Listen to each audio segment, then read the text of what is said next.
Moved by their melodies as they craft a symphony of contemplation, pride, and foresight for the future of our nation. வையம் பெருகிய வள்ளுவர் கடலே, எட்டத்தகையின் கட்டி கருமே, சங்க இலக்கியத்தின் சர்க்கரை நதியே, திராவிட மொழிகளின் திரவிய மனமே, பாரதியின் பன்மொழியே, பாவேந்தரின் கனிமொழியே, வானின் புகழே, தேனின் மொழியே, தமிழே உயிரே, வாழேயம் தமிழே, ஒரு இனிமை கொண்டு நான் ஆரம்பம் செய்கின்றேன். ஆன்றோருக்கு வணக்கம், சான்றோருக்கு வணக்கம், மூத்தோருக்கு வணக்கம், முத்தமிழ் அறிஞர்களுக்கு வணக்கம், மொத்தத்தில் அனைவருக்கும் வணக்கம். நான் பேச எடுத்துக்கொண்ட தலைப்பு வந்தே மாதரம்.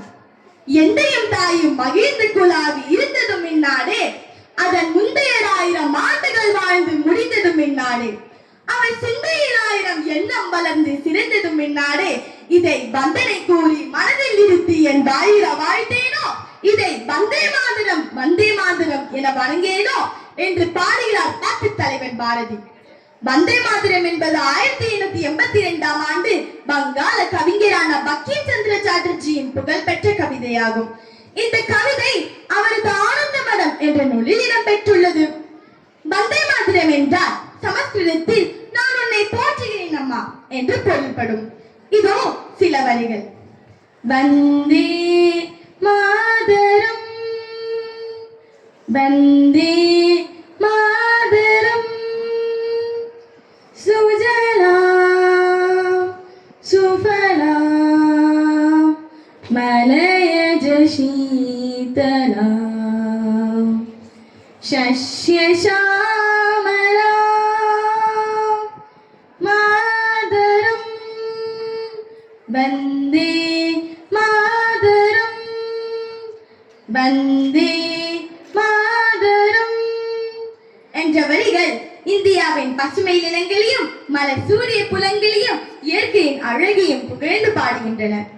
1897ஆம் ஆண்டு செப்டம்பர் 28ஆம் நாள் கல்கத்தாவில் நடைபெற்ற இந்திய தேசிய காங்கிரஸ் மாநாட்டில் ரவீந்திரநாத் தாகூரால் முதலில் பாடப்பட்டது இந்த வந்தே மாதரம் பாடல். ஆங்கிலேயர்கள் தடியால் அடித்த போது இனியாய் விளங்கிய வீர முழக்கம் இந்த வந்தே மாதரம். வந்தே மாதரம் என்ற சொல் இந்திய மக்களிடையே தேசபக்தி மற்றும் தேசிய பெருமையை விதைத்தது. அப்பொழுது விதைத்த விதை நாள் அறுவடை செய்ததுதான் இப்பொழுது நாம் அனுபவிக்கும் சுதந்திரம். ஆங்கிலேயர்களுக்கு இந்திய மொழியை பிடிக்காத வார்த்தை என்ன தெரியுமா? அதுதான் தேசப்பற்றி பாயத்து சொல்லும் அந்த இரட்டை சொல், ஆங்கிலேயரை விரட்டும் சொல், அதுதான் வந்தே மாதரம்.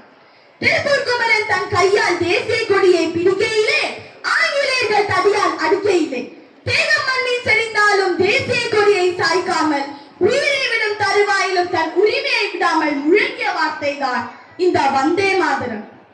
தேசிய விடுதலைக்காக போராடிய வெறும் 18 வயது நிரம்பிய குதிராம் போர்சிக்கு தேச துரோக குற்றத்திற்காக தூக்கு தண்டனை விதிக்கப்பட்ட போது அவர் கையில் பகவத்கீதையுடனும் வாயில் வந்தே மாதரம் என்ற முழக்கத்துடனும் அவர் உயிர் பிரிந்தது.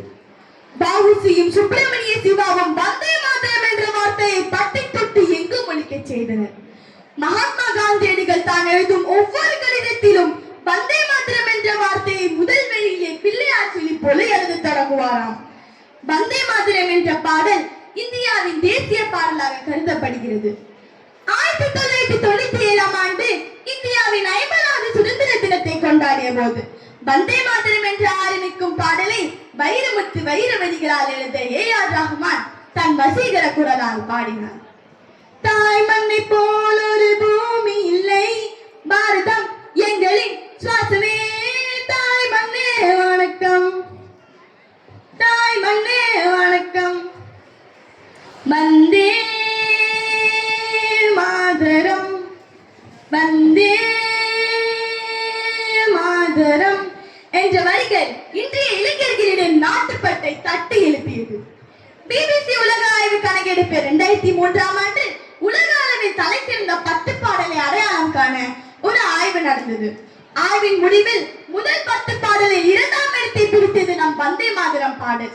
இப்பொழுது தெரிகிறதா இந்த பாடலின் மகிமையும் மகத்துவமும்? கிறிஸ்தவர்களின் மந்திர சொல் அல்லேலூயா அல்லேலூயா, இஸ்லாமியர்களின் மந்திர சொல் அல்லாஹ் அல்லாஹ், இந்துக்களின் மந்திர சொல் ஜெய் ஸ்ரீராம் ஜெய் ஸ்ரீராம். ஆனால் ஒட்டுமொத்த இந்தியர்களின் மந்திர சொல் வந்தே மாதரம். அதன் மகத்துவத்தை பேணுவோம், மகிமையை போற்றுவோம். வணங்குவோம், தேசத்தை காப்போம். வந்தே மாதரம், வந்தே மாதரம், வந்தே மாதரம்.